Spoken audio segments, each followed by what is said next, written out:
বলবে না। এই আমার তো হাজবেন্ড আছে, তুমি এক কাজ করে এই মেয়েটাকে তোমার ওয়াইফ বানিয়ে ফেলো, আর তখন তো তুমি আমাদের বাড়িতেই থাকবে, তখন আর কষ্ট করে এই, লুকিয়ে চুপ করো লুকিয়ে আমি ওকে কেন বিয়ে করবো? আমি তো তোমাকে ভালোবাসি। সোনালি, হ্যাঁ সোনালি, আমি এখানে 4 লক্ষ টাকা রেখেছিলাম, কিন্তু 3 লক্ষ কেন?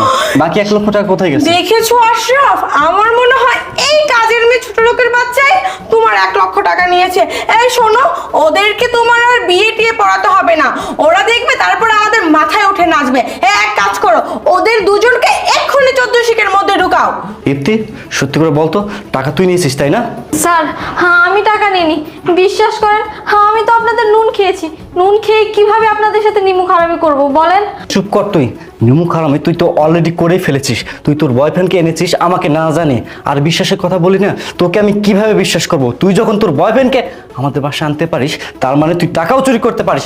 ভালোই ভালো বলছি, বল তুই টাকা চুরি করেছিস, স্বীকার